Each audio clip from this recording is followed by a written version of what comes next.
цивилизацијата ни својата историја има генерално една негативна импресија, негативен впечаток за учеството или присуството на религијата во јавниот живот, поготово во една симбиоза со властите и со државите. Генерално низ историјата, религијата како систем на верување кој што е институционализиран преку црквата, зборувам во светот на христијанството, создавала и проблеми. И се сметаше дека во една историска фаза со воведување на тој концепт на секуларизам или одвојување на црквата како институција од државата и владењето, се извојува една победа и оваа религиска сфера се претпоставуваше дека повеќе нема да представува проблем во јавниот живот во смисла на потенцирање на конфликти и внесување на раздор во општеството помеѓу различните луѓе со различна религиска определба. Меѓутоа, настаните во 20. век, посебно еве сега и на почетоците од 21. век, покажува дека религијата и како систем на верување, значи и црквата како институција и останатите религиски верувања, значи надвор од сетот на христијанството, имаат сериозно влијание врз купните односи во општеството, ако сакате и генерално во светски рамки врз скупниот развој на светската па и политичка сцена. Значи, религијата не престана да биде силен елемент кој што сериозно влие или врз подобрување или врз влошување на вкупните односи во едно општество, а сега веќе зборуваме и во меѓународни рамки. Сега кога доаѓаме до прашањето на двете најдоминантни религиски групи на планетава во последниве децении, тоа се христијанството, олицетворено преку трите најголеми религии, православието, католицизмот и протестантизмот или евангелизмот, и исламот од другата страна или муслиманството. Мојата проценка е дека се работи за едно сериозно меѓусебно непознавање. Значи, не постои една внатрешна потреба едните со другите повеќе да се запознаат. Едните низ другите се гледаат повеќе низ призма на разликите помеѓу себе, отколку низ призма на она што евентуално би можело да биде точка на спојување, на разговори, на водење дебати, дискусии. Не мора да се согласуваат едните со други во делот на религиските верувања, меѓутоа разговорот е секако потребен. Ако двајца сакаат да се разберат, тие мора да зборуваат помеѓу себе. Да комуницираат. Иначе, ако се продолжи со патот на предрасуди, со патот на меѓусебно непознавање едни на други, тогаш само разликите ќе се продлабочуваат, остриците ќе се заоструваат и веројатно немерите, раздорот си носи немери, немерите си носат конфликти, конфликтите носат, ако сакате, веќе и војни, раздори, страдања во човечки и материјални жртви. А ќе се сложите, има една обична народна вистина дека солзата на една мајка христијанка и солзата на една мајка муслиманка подеднако тежат. Така. Нито една од двете нема поголема тежина. Така, мајката е мајка. Непознавањето е голема пречка. Сега, ја често пати цитирам од Ефесијаните 4 глава 5 стих, каде што се вели да, Бог е еден и за сите. Различна е нашата перцепција за Бог. Сега, знаете, генералната перцепција во христијанството за исламот е навистина таа дека се перципира претежно од онаа радикалната, фундаменталистичка страна. Исламот, според она што е запишано во нивните свети книги, има една друга, да речеме мирољубива страна, која што пак водачите во исламот, прашање дали секој пат ја проповедаат или дали ја пропагираат или дали ја наметнуваат во општеството.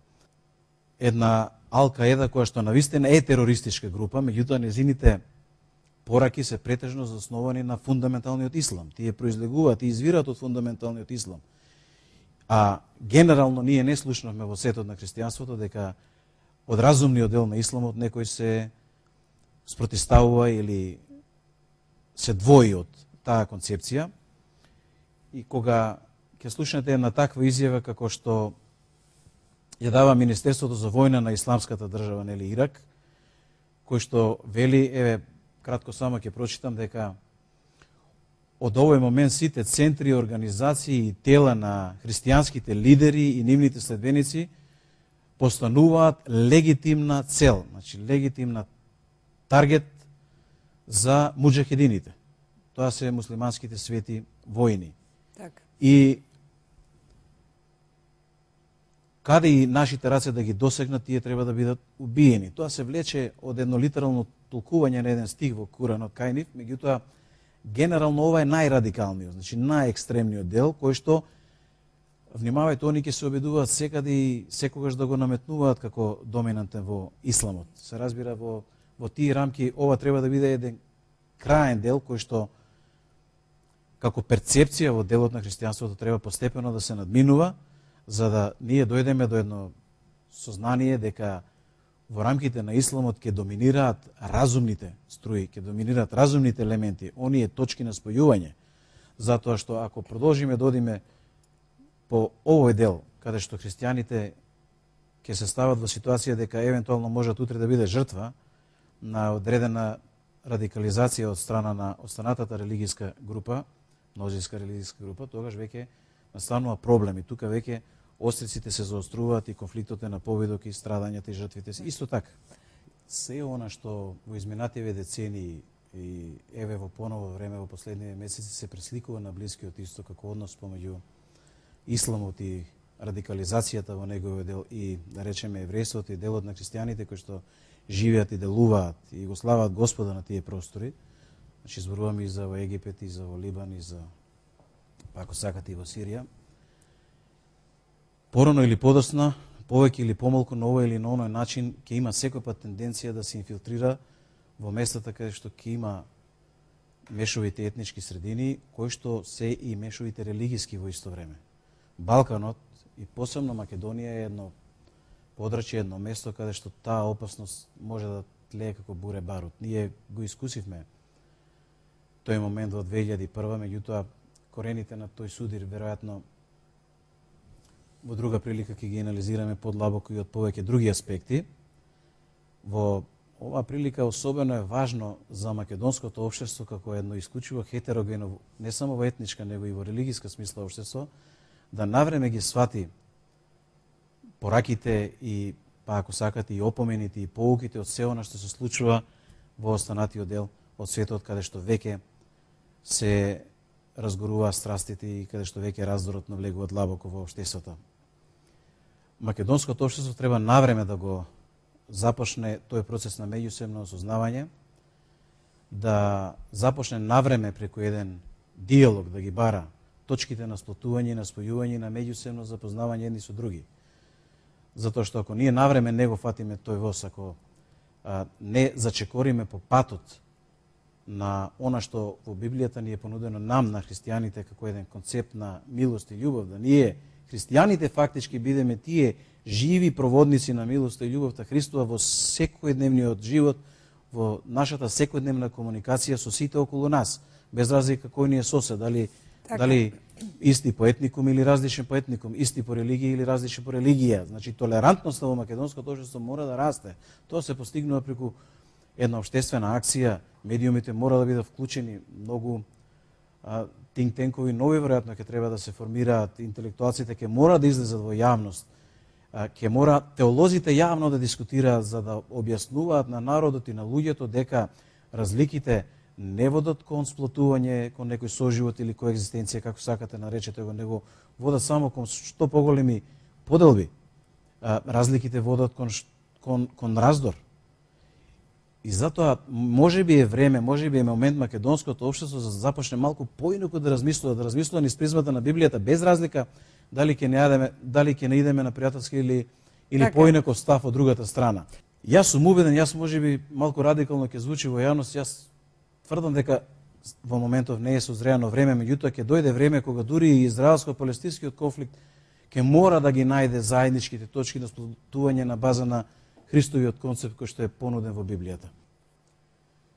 Видите, религијата постана, значи, додошли и векови наназад беше, меѓутоа во поново време особено постанува еден сериозен и социјален извор, меѓутоа и политички извор. Значи, извор за политички ставови. Сега, генерално, ако земете дури и во сетот на христијанството, во оние периоди, па ако сакате и епохи, пошто подолго траја, кога црквата беше власт или беше близко до власта, или беше преферирана од власта, зборувам во сетот на христијанството, таа беше извор на бројни проблеми. Знаете дека беше извори на крстоносни војни, беше извор на долготрајни војни внатре во христијанството. Ако сакате, кога лутераните влегоа дури во војна со католиците, потоа заврши еден период, па потоа внатре во рамките на тој дел на христијанството, анабаптистите влегоа во војна со лутераните. Се смета дека тие војни беа едни од најдолготрајните војни, преку 30 години беа изморено крволошни, значи зборувам внатре во сетот на христијанството. Црквата како една религиска институција е сериозна опасност кога ќе се доближи до власта во сите општества. Било така, така ќе биде и денес. Така е и денес. Независно дали се работи за сетот на христијанството, дали се работи за сетот на исламот. Најголемите проблеми во сетот на исламот се кога теолозите на исламот сакаат да владеат. Тоа се случува, гледате на Блискиот Исток, северноафричките земји и така натаму. Меѓутоа, знаете, поимот на секуларизам се воведе токму за тоа, кога Америка во 1789 година го донесе уставот, 2 години потоа првите амандмански измени, првата измена беше да се одвои црквата од државата, односно да се забрани носење на закон со кој што црквата би се октруирала или востановила, востоличила како една државна црква. Меѓутоа, истовремено во истиот член донесе, значи, втор став во кој што се забранува носење на закон со кој што пак ќе се ограничи религиската слобода на поединецот. Ја ова неколку пати го повторувам, сакам во јавноста да се разбие една магловитост околу поимот на секуларизам. Знаете, секуларно не значи општество одстрането или оперирано од духовноста. Духовноста и верата во срцето на поединецот е нешто што само друго. Дури Библијата во едно место вели срцето постанува црква на верниот.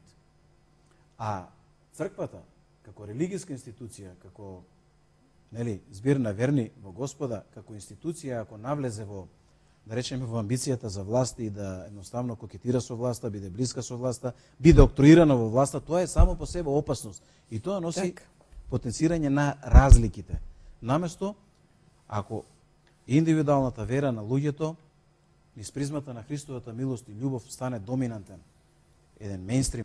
Значи, јас можам да говорам за сетот на христијанството каде што јас припаѓам, да едноставно изворните вистини од Библијата испливаат на површина во сите цркви во Македонија, без разлика дали се работи за православните цркви и манастири, или за католичката црква во Македонија, или пак за сетот на протестантски цркви во Македонија, значи сетот на Евангелието. Значи, свештенството кое што се нафатило за тој благороден позив, ќе мора да нурне во Библијата одново и ќе мора библиските вистини, концептот на Христовата милост и љубов да ја извади на површина во медиумите, да постане тоа еден јавен мејнстрим. Политичарите да учат од пораките кои што ги има Христос во Библијата, народот да учи од тоа што го има во Библијата. Меѓутоа, пораката е од се она што го имаме осознаено од црковната историја, дека црквата мора и во оваа фаза од развојот на македонското општество да биде подалеку од власта и од владењето. Значи, владата мора да постави строга граница, да не се преиде црвената линија во која што црквата би се инволвирала во управување со државни работи. Црквата може и мора да работи со срцето на индивидуото, со срцето на човекот. Црквата и свештенството, а следствено на тоа и верниците, се тие кои што ќе ја праќаат таа порака на милост во секојдневните одлуки, во секојдневното однесување со различните етнички групи, со различните религиски групи во Македонија, за да ние покажеме доблест како треба да се живее според она што ни беше дадено насока како христијани. Впрочем, тоа е смислата на христијанството. А доколку има поинаков однос од другата страна, тогаш ние треба да продолжиме по нашиот пат. Ние не можеме да возвратиме на противставениот концепт, а нека и агресивен, со агресија. Да, треба да го заштитиме она нашето. Внимавајте сега, ако сакате за крај, може би е добро да направиме една паралела со она што го прават христијаните во светот и да извадиме на површина дилемата која што во науките, да речеме, е дали религијата ќе ја сметаме како култура или културна вредност или веќе ќе ја сметаме како идеологија врзано со на ваше прашање. Значи, во светски рамки има повеќе научници, меѓу кои Ингел Карвелцел, работат на тоа да докажат дека културните вредности имаат силно влијание врз профилирање на општеството и врз односите внатре во поредокот. Во тие рамки на културните вредности религијата зазема едно високо доминантно место, но таа не е единствена. Понатаму Фукујама вели дека и други елементи влегува за да се профилира целиот тој сплет на односи во рамките на општеството. Меѓутоа, прашањето дали вие религијата ќе поимате како културна вредност или како идеологија е она што претходно го зборувавме. Дали вие ќе ја инфилтрирате црквата во управувањето, во владеењето, или ќе се задржите на она што е културна вредност и да работите со верата и индивидуалното во срцето на поединецот, во срцето на верниот. Така. Сега втората паралела, простете само, Да. што мислам дека е значено да се каже, она што е најголема забелешка на исламот и што е голема дилема како концепт во рамки помеѓу теолозите во христијанството е теоријата на Августин за праведната војна. Дали е во ред и исправно тоа што се случува сега под категоријата извоз на демократија, сојузничките сили да навлегуваат, да речеме, еве, како што се случи тоа во Иран, Афганистан, Египет, па еве, ако сакате и Мали сега настаните, па ако сакате и опасноста тоа да се случи и во Сирија. Внимавајте, Августин во тоа време ценеше дека христијаните за да го заштитат својот интегритет ќе мора правилно да се одбранат и воинствено да се одбранат. И понатаму тој концепт го развива доминантно католичките земји и во дадени историски фази во својот развој и Америка го развиваше како концепт на така наречена праведна војна. Знаете, естаблишментот на Буш тоа на широко го применуваше.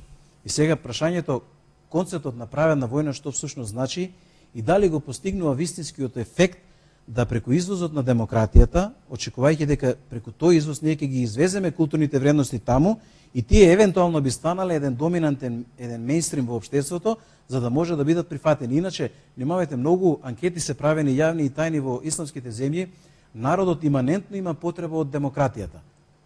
Да, оние сметаат и многу научници дека е таа највисоката фаза во оваа фаза од развојот на човештвото, меѓутоа демократијата има многу фалинки кои што треба да се испеглаат, треба да се работи на тоа и треба да се усовршува и да чекори кој јас ја велам христократијата од Библијата. Меѓутоа, ако народите таму ја имаат таа иманентна потреба да се демократизира општеството, тогаш веќе, знаете, доминантен станува ставот на религијата, на исламот во тие општества како идеологија. Тие ќе сакаат да се заштитат повторно заради непознавање и повторно ради погрешната практика на христијанството, во еден дел од христијанството, за тие нели либерални тенденции, за тие сексуални слободи, за еднаквост меѓу мажот и жената и така натаму, кои што, да речеме, не се доследни или слободно, произволно ги толкуваат повторно онака како на почеток го спомнаме литерално ја читаат пораката од Библијата, како што овие либерални читаат пораката од Куран. Тоа сакам и да... Јас постојано велам, верата е избор во животот. Знаете, и атеизмот е еден вид на избор. Меѓутоа, верата е, да речеме, во христијанството, мојата проценка и моето убедување дека е таа избор на вистински основи, на вистински фундамент. Сега, според мене, многу е важно да имаме морално, вредносно изградени индивидуи кои што влегуваат во политиката. Мислам дека кога велам морално, вредносно изградени, што му споменав зборот морал, тогаш веднаш асоцира на религиската основа, односно на библиската основа. И етиката е она што е човечкото достигнување, а моралот е онаа догма која што извира од Библијата, врската на едното со другото. Иако разни филозофи различно го толкуваат тоа низ историјата, меѓутоа генерално моралот е поврзан со норма, со библиската норма во случајот, јас зборувам за библискиот морал. И ценам дека политичарите, знаете, во пред 200 години, да речеме, или пред 150 години, во науката дебати не можело да се водат по времето на Галилео Галилей, да речеме, ако научниците не се добро верзирани во Библијата. И во грото од дебатите, библиските цитати биле основна аргументација кој правец да се завземе при носење на одредени научни претпоставки, па и до утврдување на одредени научни факти. Затоа, мојата проценка дека и во политиката, не само во Македонија, него и пошироко, колку повеќе навлегуваат, значи, луѓе кои што се верни, кои што ги познаваат библиските принципи, кои што ја проживеале на себе Христовата милост и љубов, само тие ќе можат да ја одразат од себе си таа Христова милост и љубов. А ако сакате, не само кон различните по етникум и по религија, па и кон своите по вера, па и кон своите по етникум, така почнува тој процес. Ако вие не ја одразите вашата милост и љубов кон другиот од вас, кон блискиот со вас, вие не може да исполните Христовата заповед. Меѓутоа, и исходот во животот ќе биде сосема поинаков и погрешен, ако ние тоа самите меѓу себе не го практикуваме. Значи, верата е нужна во сите сфери, во сите области, сакате и во економијата, во бизнисот, во животот на луѓето. Таа е нужна за да имаме ние морално цврсти, вредностно изградени ставови, да имаме еден репер, сигурен репер на основа на кој ние газиме понатаму. И знаете, има и вистина во тоа. Има и современи научни анализи кои што докажуваат дека оние нации и општества кои што верата или библиските инструкции ги вградуваат во фундаментот на своите општества, даваат многу подобри резултати, како во социоекономските перформанси на општествата, така и во демократските достигнувања. И имаме еден обратен случај, да речеме, Норвешка и Велика Британија имаат октрирано цркви, како државни цркви. Лутеранската е во Норвешка и таму кралот е председател на Лутеранската црква, и таму има дури и директни овластувања како председател на Лутеранската црква и како крал да влие во политичкиот систем, да се вмешува при избори.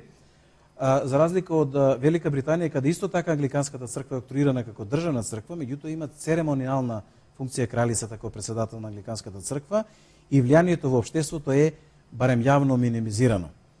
И знаете, тоа се два модела кои што функционираат, меѓутоа принципите и модалитетите на либералната демократија функционираат и покрај тие два модели, нормално во обид, поради тој изграден вредносен став во срцето на тие политички чинители, да не ја предат црвената граница, која што може да стане пречка или како бумеранг да се врати контра во развојот на општеството. И Норвешка убедливо е прва, консекутивно неколку години наназад, по индексот на просперитет, ако сакате по сите основи во социоекономскиот развој, по демократските достигнувања, таа е прва. Велика Британија исто меѓу првите, на сите ранг листи, на сите научни истражувања, сите индикатори, Велика Британија е меѓу првите 10, ако сакате и Соединените американски држави. Таму интенцијата е и сенаторите, и конгресмените што се бираат, и сите луѓе во естаблишментот да бидат на еден вредносен фундамент за да може да се гарантира на општеството дека тоа ќе чекори по еден здрав и издржан пат. Тогаш ја видовме на сцена поинаквата перцепција на односите, потребата од обединување во рамките на христијанството. Едните, значи, зборувам католичката црква и Ватикан, ја гледа од аспект да се заштитат од радикализација на исламот и од растот инвазијата на зборам радикалниот елемент во рамките на исламот, а православниот табор го гледаше од аспект на една ограда на западните либерални тенденции, нели, браковите од ист пол, посвојување на деца кај и така натаму, тој сет на западно либерални тенденции, кои што мора објективно да признаеме дека не се мејнстрим на целата западна демократија. Знаете, и западното демократско општество, јас често пати велам дека е општество на контрасти. Меѓутоа, таму борбата се води низ диалог. Во одредени периоди едните успеваат да добијат нешто, другите периоди успеваат другите да добијат. Меѓутоа, генерално оној конзервативниот, традиционалниот дел е оној кој што го движи општеството напред, кој што носи прогрес на општеството. И тоа е она што ние треба да го гледаме. Значи, нашата перцепција сега за западните демократски општества не сме да биде едно клише или стереотип дека тие се само со либералните тенденции. Не, знаете, во Америка се водат огромни дебати, па дури во рамките ги гледавме сега 20 кандидати за председател. Тие главно доминираа во одговорите со религиската позадина на секој нивниот одговор, поготово Мит Ромни. Се обидуваше во секој момент да едноставно неговиот вредносен став во срцето да има влијание врз профилирање на тој политички став во општеството, и они беа за задржување на традиционалните вредности. Таму и ако сакате републиканците и демократите се како со нож поделени, меѓутоа и во рамки на републиканците и во рамки на демократите има некои што во рамки на демократите поддржуваат традиционални вредности и во рамки на републиканците поддржуваат, да речеме, одреден степен на либерализација во размислувањата во духовната сфера. Да. Значи, и бидејќи не тука нема клише и стереотип во тој дел, затоа треба многу внимателно и треба многу анализи и треба многу отвореност на општеството да се примаат и оддаваат информации за да запознавањето е на сцена. Најдобро е да прашуваат. Колку порана возраст почнуваат да ги прашуваат свештениците за вистините од Словото Господово, толку подобро за едно општество. Во израелското општество, генерално во школскиот систем од 13-та до 19-та година, значи во тој клучен тинеџерски период, младите се запознаваат со Тората, се запознаваат со пораките од Петокнижието, од Стариот Завет, значи со вредностите од тоа законие што тогаш беше воведено, кое што го презема потоа и христијанството. И таа вредност понатаму многу ќе помогне во животот на тие млади луѓе кога ќе преземат сериозна општествена активност и одговорност да ги носат исправно своите одлуки и ставови. Ако нашите млади не се верзирани и не се обучени во онаа библиска христијанска вистина, ако не се обучени на основа на вредност, на еден вредносен модел, тогаш веќе во подоснежниот период од нивниот живот, кога ќе се соочат со сериозни одговорности, со фамилија, со водење со водење на работа, на бизнис, па ако сакате и со водење на политика и држава утре, тие ќе мора одлуките да ги носат на одреден вредносен фундамент. Не ќе можат дневно политички да ги водат или на дневна основа да ги носат така одлуките. Па дури во едно семејство, ако сакате, не може на дневна основа да се носат одлуките. Мора да се носат одлуки на еден издржан репер кој што е потврден емпириски и било како. И затоа добро е младите постојано да прашуваат, да не ги остава свештениците, да не се задоволат само со обредноста. Знаете, обредноста е форма. Нека ја бараат суштината. Суштината е таа што ќе им донесе вредносен фундамент во срцето. Тој фундамент ќе им гарантира утре вистински исправни одлуки во нивниот живот, било во семејството, било во работната средина, било во општеството. Тој исправен вредносен фундамент ќе им донесе многу подобар исход во нивниот живот, многу по-прогресивен, многу по-просперитетен. И затоа свештениците се должни да ја говорат Библијата во секоја прилика. Медиумите мора да се отворат за духовното, не за црквата како институција, не за обредите, не за религиозноста. Мора да се отворат за библиската вредност внатре, мора нашиот народ да ја спознае таа библиска вредност. Јас ова постојано го говорам и постојано ќе го говорам, се додека не се свати дека Библијата и вредноста е таа која што гарантира иднина на македонското општество, гарантира иднина на македонската нација. Вредностите од Библијата гарантираат просперитет на нацијата, просперитет на државата. Тоа барем го имаме искусено во светски рамки, можеме слободно да видиме. А Библијата е достапна секому. Достапна е секому.